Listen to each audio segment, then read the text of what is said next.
Hello everyone, welcome to mech solution garage. ఈరోజు మనం ఈ వీడియోలో థర్మల్ ఇంజనీరింగ్లో ఎయిర్ స్టాండర్డ్ సైకిల్స్ మీద ఇంకొక ప్రాబ్లం అనేది సాల్వ్ చేద్దాం. ఇది కార్నర్ సైకిల్ యూజ్ చేసి ప్రాబ్లం ఎలా సాల్వ్ చేయాలి, ఎఫిషియన్సీ ఎలా ఫైండ్ అవుట్ చేయాలి, వర్క్ డన్ని ఎలా ఫైండ్ అవుట్ చేయాలనేది ఈ సమ్లో తెలుసుకుందాం. ఈ సమ్ చూస్తే an engine working between 2 temperature limits. Okay, ఒక ఇంజన్ 2 టెంపరేచర్ లిమిట్స్లో వర్కింగ్ అవుతుంది. టెంపరేచర్స్ ఏంటి? 27 డిగ్రీస్ అండ్ 527 డిగ్రీస్. అంటే maximum temperature 527, minimum temperature 27 degrees. So solution రాసుకుందాం. మనం గివెన్ డేటా రాసుకుంటే మ్యాక్సిమం టెంపరేచర్ T1 అనుకుందాం is equal to 527 degrees centigrade. So minimum temperature కూడా ఇచ్చారు కాబట్టి మినిమం టెంపరేచర్ని T2 అనుకుంటాను is equal to 27 degrees centigrade. Next ఏమి ఇచ్చాడు? On corner cycle. ఈ టెంపరేచర్ ఎక్కడ తీసుకున్నాం? కార్నర్ సైకిల్ ఈ supplied with 90 kilojoules of heat. మనకి హీట్ ఎంత ఇచ్చారు? Heat supplied with 90 kilojoules of heat కాబట్టి పర్ సైకిల్ అని ఇచ్చారు. Heat supplied per cycle is equal to 90 kilojoules అని ఇచ్చారు. ఓకే, 90 కిలోజౌల్స్ అని ఇచ్చారు. మనల్ని ఏం ఫైండ్ అవుట్ చేయమన్నారు? What is the work done during the cycle.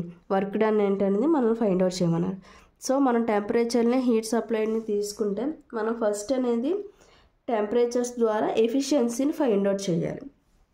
Okay, efficiency find out చేద్దాం. Efficiency is equal to T1 minus T2 by T1.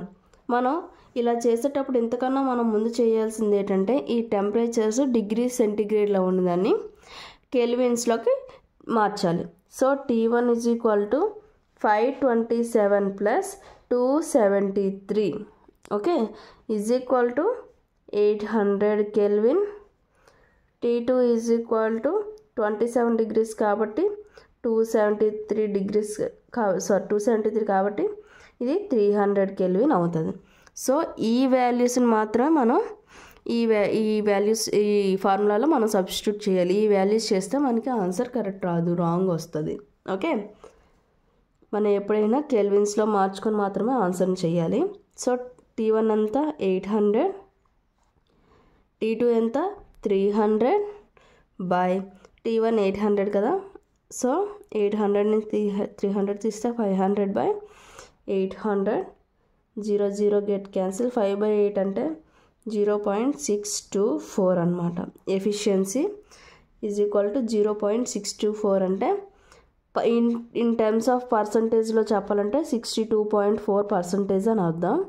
Okay, మనం పర్సంటేజ్లో చెప్పలేదు ఇప్పుడు, ఎందుకంటే మనకి వర్క్ డన్ కావాలి కాబట్టి పర్సంటేజ్లో కన్నా ఈ వాల్యూలో నుంచి సబ్స్టిట్యూట్ చేస్తే మనకి ఈజీగా ఆన్సర్ వచ్చేస్తుంది. So efficiency is equal to 0.624 అనేది వచ్చింది. అసలు ఎఫిషియన్సీకి ఫార్ములా ఏంటి? ఎఫిషియన్సీ అంటే work done by heat supplied కదా. ఓకే, వర్క్ డన్ అంటే T1 minus T2. Heat supplied అంటే మనం సప్లై చేసిన స్టార్టింగ్లో తీసుకున్న టెంపరేచర్ మన హీట్ సప్లైడ్. సో అందుకే మనం ఇక్కడ కిందన T1 వేసుకున్నాం. మనకి స్టార్టింగ్లో మనకేం చెప్పారు? Heat supplied is equal to 90 kilojoules అని చెప్పారు కాబట్టి ఎఫిషియన్సీ 0.64 కాబట్టి 0.624 కాబట్టి ఈజ్ ఈక్వల్ టు వర్క్ డన్ని బై హీట్ సప్లై 90 కిలోజౌల్స్ కదా. సో 90 వేసుకున్నాను. దీన్ని చూస్తే work done is equal to 0.624 into ఇక్కడ డివైడ్ అబై చేస్తే ఇటు సైడ్ వెళ్తే ఇంటూ చేస్తుంది కాబట్టి ఇంటూ 90 చేస్తే మనకి 56.25 వస్తుంది.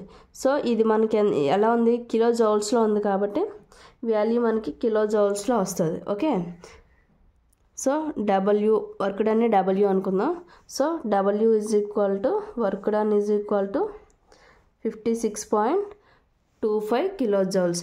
సింపుల్ ఎఫిషియన్సీ ఒక్క ఫార్ములాని యూజ్ చేసుకొని ఫస్ట్ మనం ఎఫిషియన్సీ తెచ్చుకున్నాం. లేదంటే మనకి ఎఫిషియన్సీని ఫస్ట్ ఫైండ్ అవుట్ చేయకపోతే మనకి ఎఫిషియన్సీ అన్నోన్ అయిపోద్ది, వర్క్ డన్ అన్నోన్ అయిపోద్ది. కాబట్టి జస్ట్ హీట్ సప్లైతో మనం ఆన్సర్ తీసుకురాలేం. కాబట్టి మనం ఈజీగా ఫస్ట్ ఎఫిషియన్సీ తీసుకొని ఎఫిషియన్సీ థియరిటికల్ ఫార్ములా తీసుకొని మనం ఈజీగా సాల్వ్ చేస్తాం అన్నమాట. చాలా సింపుల్ అన్నమాట. ఓకే, మీకు ఈ వీడియో నచ్చినట్టయితే లైక్ చేయండి, షేర్ చేయండి, సబ్స్క్రైబ్ చేయండి. మీకు ఏదైనా డౌట్లు ఉంటే కామెంట్ సెక్షన్లో కామెంట్ చేయండి. Thank you.